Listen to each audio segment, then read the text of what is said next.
నమస్తే. ఈరోజు మన స్టూడియోలో ప్రముఖ ఆధ్యాత్మికవేత్త వేదిక్ ఆస్ట్రాలజర్ అవినాష్ దాస్ గారు మనతో ఉన్నారు. గురువుగారితో మాట్లాడేద్దాం. నమస్కారం గురుగారు. నమస్కారం. ఓం నమ శివాయ. ఓం నమో వెంకటేశాయ. గురుగారు, ఈ కార్తీక మాసంలో పెళ్లి చేసుకుంటే చాలా మంచిదని చెప్తూ ఉంటారు. దానికి తగ్గట్లుగానే చాలా పెళ్ళిళ్ళు జరుగుతూ ఉంటాయి ఈ మాసంలో.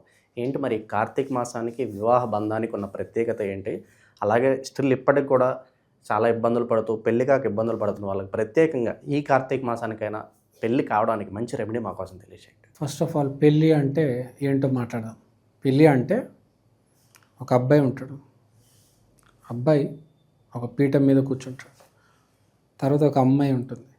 అమ్మాయి వచ్చి ఒక పీఠం మీద కూర్చుంటుంది. తర్వాత పంతులు ఉంటాడు. పంతులు వీళ్ళిద్దరికి పెళ్లి చేస్తాడు.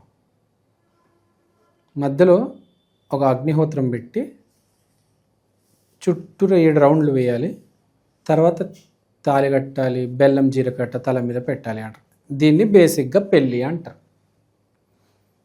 ఇది డెఫినిషన్. అంటే ఇది అయిన తర్వాత పెళ్ళి అయిపోయింది అని అంటారు. ఇప్పుడు పెళ్ళి సక్సెస్ అవ్వాలంటే చాలా రీజన్స్ ఉంటాయి. పెళ్ళి ఫెయిల్ అవ్వాలన్నా చాలా రీజన్స్ ఉంటాయి. ఇప్పుడు నేను మీకు చెప్తాను. ఇప్పుడు ఒక పేషెంట్ ఉన్నాడు, చావు బతుకుల్లో ఉన్నాడు. వాడిని ఒక డాక్టర్ దగ్గర తీసుకెళ్ళాను అనుకోండి, సరిగ్గా వైద్యం చేయడం రాదు, ఏదో మామూలుగా వైద్యం, ఏదో నార్మల్ డాక్టర్, వాడు ఏమవుతాడు, ఆపరేషన్ చేస్తాడు, చచ్చిపోతాడు. అది హస్తవాసి అంటారు. వైద్యం బాగొచ్చు, ఇంట్రెస్ట్ ఉంది, ప్యాషన్ ఉంది, వాడు ఎలా అయినా చావు బతుకుల్లో ఉన్నా వాడిని కాపాడతాడు. అవునా కదా? హస్తవాసి అంటాం. అలానే పంతుళ్ళు కూడా కొంతమందికి హస్తవాసి ఉంటుంది. అంటే వాళ్ళ జన్మజాతకంలో 5వ స్థానంలో గురువు కానీ సూర్యుడు కానీ ఉంటే వాళ్ళ చేతుల మీదుగా మీ పెళ్ళి అవ్వడం, అంటే మీ పెళ్ళిలో వాళ్ళే పంతులు అయితే మీ పెళ్ళి మినిమం 1 ఇయర్ గ్యారంటీ ఉంటుంది. మామూలుగా ఈ రోజులు పెళ్ళిళ్ళు ఏంటి, వారం 10 రోజులు. కొన్ని కేసెస్ అంటే విడిపోయే వాళ్ళ గురించి మాట్లాడుతున్నాం, కలిసి ఉన్న వాళ్ళ గురించి నెక్స్ట్ మాట్లాడతా. సో పెళ్ళయ్యాక వారంలో విడిపోతారు, 10 రోజులకు విడిపోతారు, నెలకి అమ్మాయి తిరిగి వచ్చేస్తుంది. అసలు అలా జరగకూడదు. అలా జరిగితే మంచిది కాదు. ఫ్యామిలీకి డ్యామేజ్. ఆ అమ్మాయి అబ్బాయి ఇద్దరు డిప్రెషన్లో వెళ్తారు. అవునా కదా? చాలా దారుణంగా కొన్ని ఫ్యామిలీస్లో నేను చూశాను. సొంత మై ఓన్ ఎక్స్పీరియన్స్ చూశాను నేను. ఒక వారం రోజుల్లో అమ్మాయి తిరిగి వచ్చి డిప్రెషన్లోకి వెళ్ళిపోయి 10 years అయినా ఇంకా బయటికి రాలేదు డిప్రెషన్ నుంచి. పెళ్ళి నడిచింది వారం, డిప్రెషన్ 10 years. ఎందుకు? ఇప్పుడు ఆ అమ్మాయికి పెళ్ళి కావట్లే, ఎవడు చేసుకోవట్లే. అందరూ ఆమెని మంచి అమ్మాయి కాదు, ఆ అమ్మాయికి కుజ దోషం ఉంది, ఈ దోషం ఉంది, ఈ అమ్మాయిని ఎవడు పెళ్లి చేసుకుంటే వాడు గ్యారంటీ చనిపోతాడు, ఇట్లాంటివన్నీ అంటగట్టి అమ్మాయి జీవితాన్ని పాడు చేస్తారు. ఇవాళ మీరు హైటెక్ సిటీకి వెళ్తే ప్రతి బిల్డింగ్లో నీకు మినిమం 10 members డైవర్స్ వాళ్ళు ఉన్నారు దొరుకుతారు. ఏ సాఫ్ట్వేర్ కంపెనీకి వెళ్ళినా. టీసీఎస్ లాంటి కంపెనీలు 400 మంది ఉన్నారంట, నేను మొన్న విన్నా. ఏంటి డైవర్స్ అంత త్వరగా పెళ్ళయ్యే వారానికే నెలకే అవడం ఏంటి? ఫస్ట్ బేసిక్ మిస్టేక్ చేసేది ఏంటంటే రాంగ్ పర్సన్ చేత పెళ్లి చేయించుకోవడం. మీకు ఎవరైతే పంతులు పెళ్లి చేస్తున్నారో అతను హస్తవాసి అయి ఉండాలి. డాక్టర్ గురించి చెప్పాను కదా, వాడు వైద్యం బాగా వస్తాడు, ఎలా అయినా కాపాడతాడని. ఆడు ఏదో ఒకటి చేసి మిమ్మల్ని కాపాడతాడు. ఆడికి తెలుసు హార్ట్ అంటే నరాలు అన్నీ తెలుసు, ఆడు మిమ్మల్ని ఎట్లా అయినా కాపాడతాడు, బయటకు తీసుకొస్తాడు. ఆ టైం ఫ్రేమ్లో మనకు బాగాలేనప్పుడు ఎవడైనా కాపాడితే చాలు, తర్వాత టైం మారిపోతుంది. టైం అనేది మారుతూ ఉంటుంది. దేవుడు ఏంటి, ఆ గ్రహాలు ఏంటి, ఈ బ్యాడ్ టైం వేద్దాం, వీడు చచ్చిపోతాడు, వీడిని తీసుకెళ్ళిపోదామని అనుకుంటారు. ఆ టైంలో ఒక్క దైవ శక్తి ఉన్న హస్తవాసి ఉన్న డాక్టర్ వచ్చి కాపాడితే ఆ గండం నుంచి బయటపడతాడు. అంటారు కదా, మీరు రుద్రాక్షం వేసుకోండి యాక్సిడెంట్ అవ్వదు. గండం నుంచి బయటపడేసేది ఎవరు? రుద్రాక్షం. అట్లనే మీ పెళ్ళి కనీసం 1 year, అంటే మీరు కనీసం డిప్రెషన్లోకి వెళ్ళిపోకుండా ఉంటారు. అంటే ఫస్ట్ హస్తవాసి ఉన్న మంచి పంతులు. ఎవడు తక్కువ రేతుకు వస్తున్నాడని కాదు, ఎవడిని చూస్తే పాజిటివ్గా ఉన్నాడు, ఎవడు చేసిన పెళ్ళిళ్ళు మినిమం గ్యారంటీ ఉందో అలాంటి పంతుల్ని పట్టుకొని వాడి చేత పెళ్లి చేయించుకోవాలి. 10,000 కాదు, 1,00,000 ఇవ్వండి, మీ పెళ్ళి నుంచి ఉంటుంది. 3 సంవత్సరాల నుంచి ఉంటుంది. ఇది మోస్ట్ ఇంపార్టెంట్. సెకండ్ కేస్, ఈ ఫస్ట్ కేసు అయిపోయింది. దీనికి మనం టైటిల్ పెట్టుకోవచ్చు, వారం రోజుల్లో విడిపోయిన వాళ్ళకి మాత్రమే. ఓకే, ఇప్పుడు సెకండ్ కేసు మాట్లాడదాం. సెకండ్ కేసు ఏంటంటే పెళ్ళి అయింది, పెళ్ళి నుంచుంది, కానీ రోజు గొడవపడుతున్నారు. ఇప్పుడు ఇది ప్రతి మనిషి స్టోరీ. ఇది ఏంటి, పెళ్ళి అవుతుంది, పెళ్ళి అవ్వకముందు నిశ్చితార్థం వరకు చాలా బాగుంటారు. పెళ్ళి అవుతుందా, దాని నెక్స్ట్ రోజు నుంచి గొడవలు మొదలవుతాయి. మీ అమ్మ ఇది చేస్తుంది, మీ నాన్న ఇది చేస్తున్నాడు, నువ్వు నన్ను పట్టించుకోవడం లేదు, రేపు మా పిల్లలు ఏమవుతారు, ఇదే గొడవ నడుస్తూనే ఉంటుంది. మహాభారతం నడుస్తూ ఉంటుంది. ఏంటి గొడవలు జరుగుతున్నాయి అని చెప్పి పంతులు గారి దగ్గరికి వెళ్తారు. ఆయన ఏం చెప్తారు, మీరు సీతారాముల్లాగా ఉండాలి. సీతారాములు ఎప్పుడు కొట్టుకోలేదు, అన్యోన్యంగా ఉండాలి, ఆదర్శ దంపతుల్లాగా ఉండాలి, అస్సలు గొడవ పెట్టుకోకూడదు. అత్తమావ ఏం చెప్తారు, మేము ఎప్పుడైనా గొడవపడ్డం చూసావా నువ్వు, మీరేంటి అలా రోజు గొడవపడుతున్నారు, సమాజంలో పరువు ఏమవ్వాలి, రోడ్ల మీద కూడా గొడవపడుతున్నారు మీరు. సరే ఏం చేద్దాం, పంతులు గారి దగ్గరికి వెళ్దాం.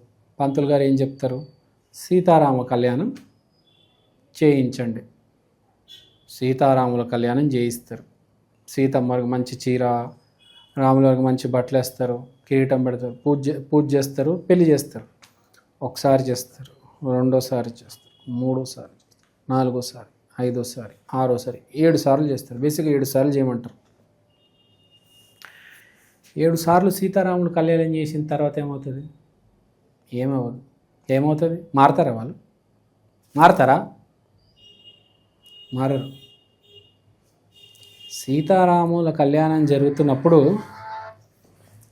ఏమైనా జరిగితే, అంటే సీతారాముల కళ్యాణం అది జరుగుతున్నప్పుడు మీరు ఏమైనా నేర్చుకుంటే మీలో మార్పు వస్తుంది కదా. మీరు 7 సార్లు కళ్యాణం జరిపించారు, ఒక్క ఇంచు కూడా నేర్చుకోలేరు, ఒక్క పాయింట్ కూడా నేర్చుకోరు. ఇంత చిన్న పాయింట్ కూడా నేర్చుకోరండి వాళ్ళు.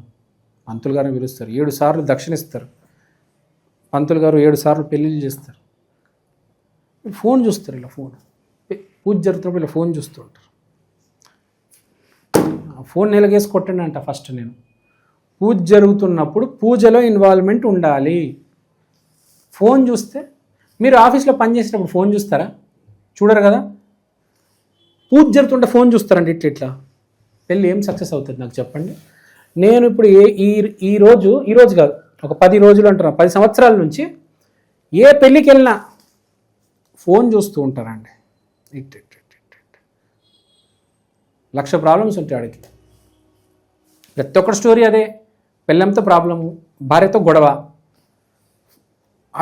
పంతులు ఏం చెప్తాడు వినాలి కొద్దిం. అది కొంచెం వింటే, అది కొంచెం అర్థమవుతే, అది కొంచెం ఎక్కుతే ప్రవర్తన మారుతుంది. మీరు ఏమీ వినకుండా యాంత్రికంగా పూజ చేస్తే అక్కడ ఏమి అవ్వదు. అక్కడ మీరు వింటే ఆటోమేటిక్ మీకు తెలియకుండా మీలో మార్పు వస్తుంది.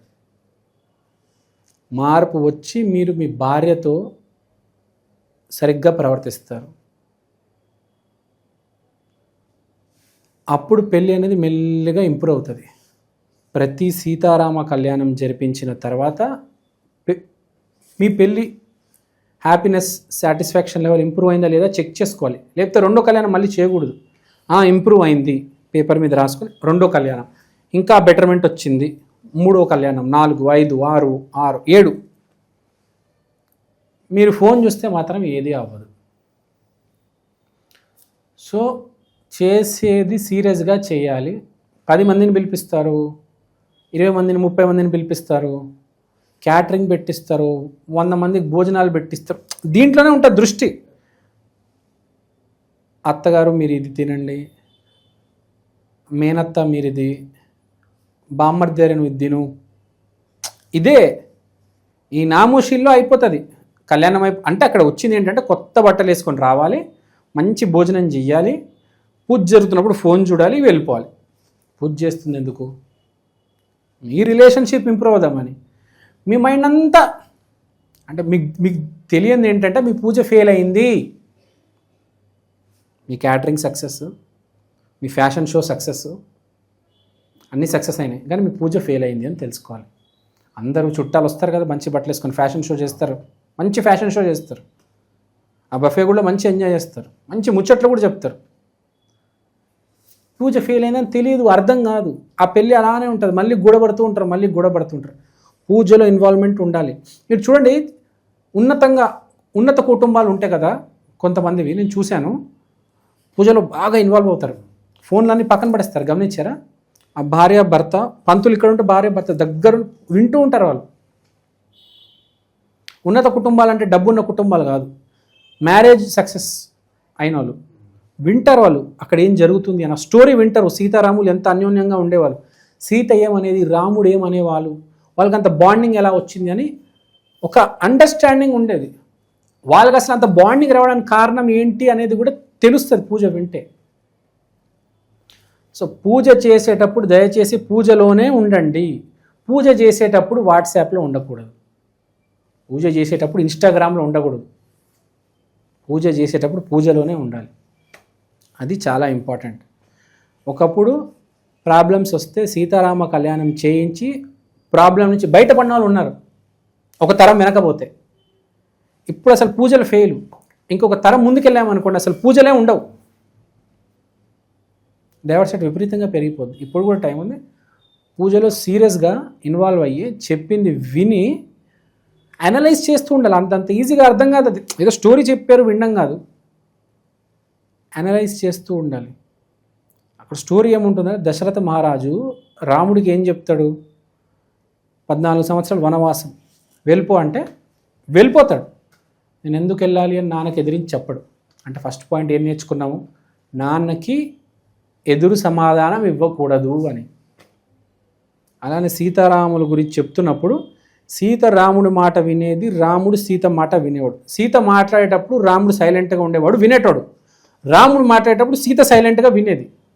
కానీ ఇప్పుడు ఏం జరుగుతుంది, భర్త మాట్లాడుతుంటారు, భార్య మధ్యలోకి వచ్చేస్తాం, భార్య మాట్లాడుతూ ఉంటుంది, భర్త మధ్య. వాడు ఈమె పెద్ద డాక్టర్ హాస్పిటల్లో, యశోద అపోలోలో పెద్ద డాక్టర్, వీడు మైక్రోసాఫ్ట్ ఇన్ఫోసిస్లో పెద్ద ఇంజనీర్. బేసిక్ కామన్ సెన్స్ ఉండదు, కొట్టుకొని జీవితాన్ని గడుపుతూ ఉంటారు ఇంత పెద్ద వాళ్ళు. సో మరి గురుగారు, ఈ దాంపత్య జీవితం అనేది కాస్త మెరుగుపడడానికి, అలాగే ఎవరైతే అన్మ్యారీడ్ పీపుల్ ఉన్నారో సో వాళ్ళకి ఏదన్నా రెమెడీ ఏదన్నా తెలియజేస్తారు? ఇప్పుడు ఇక్కడ వరకు రెండో భాగం. ఇప్పటి వరకు జరిగింది ఏంటి, ఆల్రెడీ పెళ్ళయ్యి గొడవలు అవుతున్నాయి.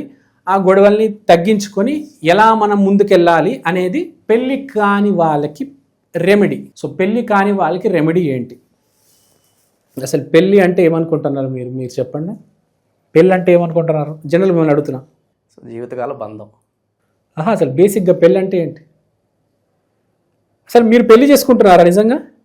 ఇంకా కాలేదు గురుగారు. అసలు పెళ్లి చేసుకుందాం అనుకుంటున్నారా? మీరు పెళ్లి చేసుకోరు, మీకు పెళ్లి జరుగుతుంది. మీకు దేవుడు ఒక అమ్మాయి రాసి పెడితే ఆ అమ్మాయి వచ్చి మిమ్మల్ని ఒప్పుకుంటుంది. మీకు రాసి పెట్టకపోతే భూమి మీద ఏ అమ్మాయి ఒప్పుకోదు కదా. మీరు పెళ్లి చేసుకోవాలంటే పెళ్ళి అవుతుందా? పెళ్ళి అంటే ఒక అబ్బాయి ఒక అమ్మాయి ఇద్దరు ఒప్పుకోవాలి.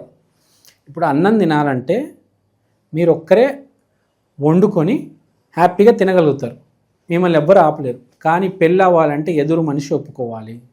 మీ పేరు మణికంఠ ఫర్ ఎగ్జాంపుల్, మీ పెళ్ళి నాగమణి అనే అమ్మాయితో రాసి ఉందనుకుందాం.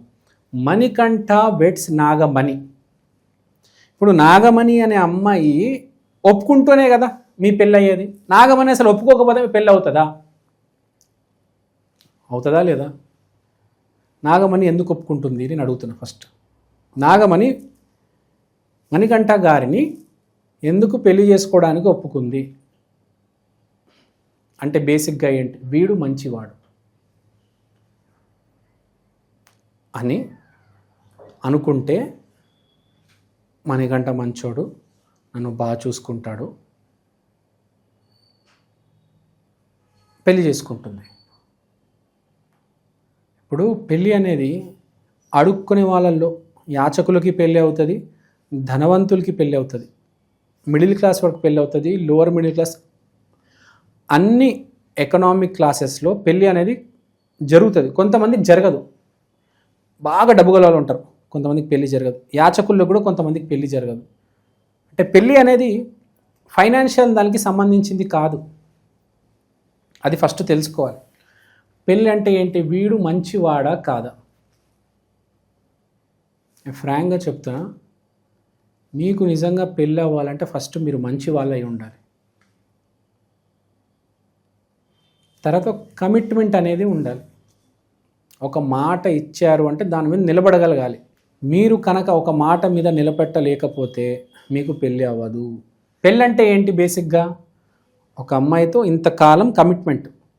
మీరు ఒక మనిషికి కమిట్మెంట్ ఇచ్చారు, నేను అమ్మాయి గురించి మాట్లాడలేదు, బయట ఏదో ఒక మనిషికి కమిట్మెంట్ ఇచ్చారు, నేను నీకు ఈ టైంలో ఇంతకాలంలో ఈ పని చేసి పెడతాను. మీరేంటి వచ్చారు, మీ పని మీరు చేశారు, వెళ్ళిపోయారు.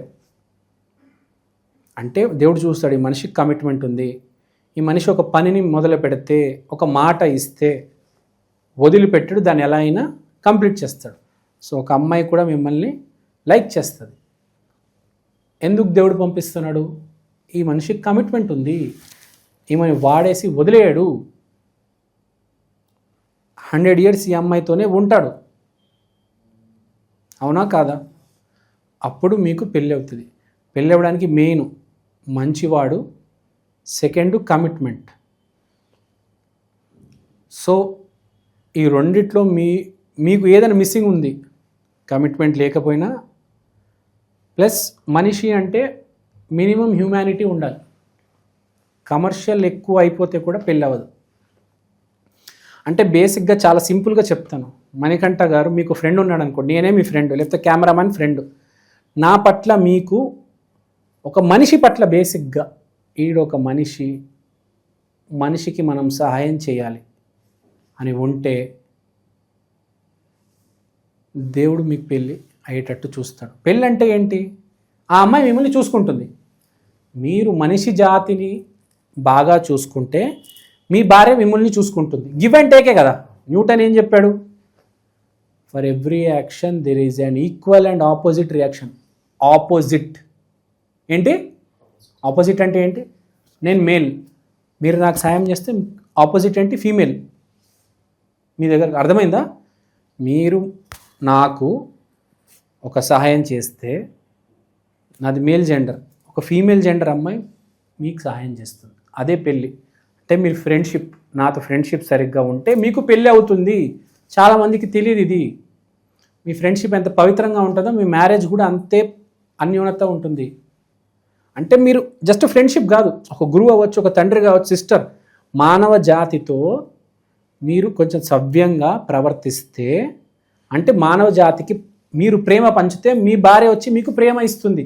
మీరు అందరితో సైకోగాడ్లాగా ప్రవర్తిస్తే మీ భార్య మీతో సైకోగాడ్లాగా ప్రవర్తిస్తుంది. మీరు ఎవ్వరితో మాట్లాడకుండా ఒంటరిగా ఉంటే ఈ అమ్మాయి కూడా మిమ్మల్ని ఒంటరి చేసి వెళ్ళిపోతుంది. అందరితో ఉండాలి, అందరితో ప్రేమగా ఉండాలి. అందరితో ఉన్నాము, అందరినీ మోసాలు చేశారనుకోండి, అమ్మాయి వస్తుంది మోసం చేసి వెళ్ళిపోతుంది. అంటే మీరు ప్రకృతికి ఏమి ఇస్తున్నారో అది మీకు తిరిగి వస్తుంది. మీరు ప్రపంచానికి ప్రకృతికి ఏమైతే ఇస్తారో, మీరు ఒక మనిషికి ₹1,00,00,000 ముంచేసి వెళ్ళిపోయారు, మీ మొదటి భార్య వస్తుంది మీ ₹1,00,00,000 తినేసి వెళ్ళిపోతుంది, మళ్ళీ రెండో పెళ్లి చేసుకోవాల్సి వస్తుంది. మీరు ఈ ప్రకృతిలో ఏం చేస్తారో, ఏమి విస్తారో అదే జరుగుతుంది. మీకు అర్థమైందా? చాలా చాలా కాంప్లెక్స్ సబ్జెక్ట్. మ్యారేజ్ ఎక్స్ప్లెయిన్ చేయాలంటే నాకు 1 hour పడుతుందండి, 1-2 hours పడుతుంది. సింపుల్గా చెప్పాలంటే Newton, for every action there is an equal and opposite reaction. Equal ఏమి ఇస్తే అది వస్తుంది, ఆపోజిట్ నువ్వు ఇక్కడ ఎంత క్రూరంగా ప్రవర్తించావో మీ భార్య వచ్చి నిన్ను అంతే, నీకు అంత క్రూరత్వం చూపిస్తుంది. న్యూటన్స్ లా గుర్తుపెట్టుకోండి, అదే మ్యారేజ్. సో చెప్పేది ఏంటంటే సభ్యంగా ఉండండి, నీతి నిజాయితీతో ఉండండి. అది లేదు, ఇప్పుడు దాకా మోసం చేశారు, మారండి. మారితే కూడా సెకండ్ మ్యారేజ్ సక్సెస్ అవుతుంది. ఫస్ట్ మ్యారేజ్ ఎవరికి ఫెయిల్ అవుతుంది తెలుసా? బేసిక్గా ఎవరైతే మోసం చేస్తూ వస్తారో సడన్గా మారిపోతారు చూడండి, వాడికి సెకండ్ మ్యారేజ్ అవుతుంది. అంటే ఫస్ట్ మ్యారేజ్ ఒక అమ్మాయి వస్తుంది, పీడించి వాడి కర్మలన్నీ తొలగించి వెళ్ళిపోతుంది. Second marriage success. ఎవరైతే మారుతారో వాళ్ళకి బేసిక్గా 2 మ్యారేజెస్ 3 మ్యారేజెస్ జరుగుతాయి. మనిషి ఫస్ట్ నుంచి లాస్ట్ దాకా ఒకడే ఉన్నాడు అనుకోండి. ఎగ్జాంపుల్ విరాట్ కోహ్లీ. అనుష్క శర్మ వచ్చింది, ఆమె ఉంటుంది, అండ్ ఈజ్ వెరీ హ్యాపీ. అది గుర్తుపెట్టుకోవాల్సిన విషయం. Marriage is very complex, but to understand it easy. Newton's law గుర్తుపెట్టుకోండి. టోటల్గా జీవితం అంటే ఏం లేదు, మీ ప్రవర్తన బాగుంటే అన్నీ బాగుంటాయి. ఇంకోటి, ఈ జన్మలో నేను బాగానే ఉన్నాను కానీ నాకు డైవర్స్ ఏంటంటే పూర్వజన్మ లెక్క కూడా ఉంటుంది. ఇప్పుడే మంచోడు కాదు, పోయిన జన్మలో కూడా మంచోడై ఉండాలి. ఇప్పుడు రాముణ్ణి పోయినసారి రావణాసురుని అంటే కూడా జరగదు, అది గుర్తుపెట్టుకోవాలి. పోయిన జన్మ లెక్కలు కూడా ఉంటాయి. చాలామందిని చూస్తాను నేను, చాలా మంచోడు, జీవితంలో ఒక్క తప్పు చేసి ఉన్నాడు కానీ భార్య వచ్చి వేధిస్తుంది, పూర్వజన్మ లెక్క. Same Newton's law, for every action there is equal and opposite reaction. అది గుర్తుపెట్టుకోవాలి. జీవితానికి ఒక్క లా తెలిస్తే చాలు. సో ఇది బేసిక్గా పెళ్ళి కాకపోవడానికి కారణం. నెక్స్ట్ దీనికి రెమెడీ చెప్దాం. మీకు పెళ్ళి అవ్వాలంటే అద్భుతమైన రెమెడీ ఏంటంటే, మీరు ఎవరెవరికైతే మోసం చేశారో ఫస్ట్ వాళ్ళు డబ్బులు ఇచ్చేయండి. ఎవరెవరినైతే తిట్టారో వాళ్ళకి ఫోన్ చేసి సారీ చెప్పండి. ఎవరెవరైతే ద్వేషించారో వాళ్ళకి ఫోన్ చేసి బాబు తప్పు అయిపోయింది, నీకు ఏం కావాలంటే అది ఇస్తాను చెప్పు. అన్ని ప్రాబ్లమ్స్ సాల్వ్ చేయండి. 1 మంత్లో పెళ్ళి కాకపోతే నన్ను అడగండి. ఒకటే ఒక నెలలో మీ పెళ్ళి అయిపోతుంది. రాసిస్తా పేపర్ మీద, సైన్ చేసి ఇస్తా. కండిషన్ ఒకటే కండిషన్, పూర్వజన్మ లెక్కుంటే నేను ఏం చేయలేను. ఈ జన్మలో కనుక తప్పు చేసి ఉంటే దాన్ని ఎలా సరిదిద్దాలి ఫోన్ చేస్తే అయిపోద్ది. ఆడికి పోయిన జన్మది, వాళ్ళందరూ లేరు కదా ఇప్పుడు, ఏం చేయగలుగుతాం? పోయిన జన్మదైతే నేను ఏం చేయలేను. ఈ జన్మదైతే నేను సాల్వ్ చేసి క్యూర్ చేసి సెటిల్మెంట్ చేసేస్తాను. చాలామందికి చేసా కూడా నేను. పోయిన జన్మదైతే ఏం చేయలేను. అది సో బేసిక్గా రెమెడీ ఇది. వివాహ వ్యవస్థ గురించి ఎన్నో మంచి విశేషాలు ఈరోజు మాకు తెలియజేశారు గురుగారు. ధన్యవాదాలు. ధన్యవాదాలు.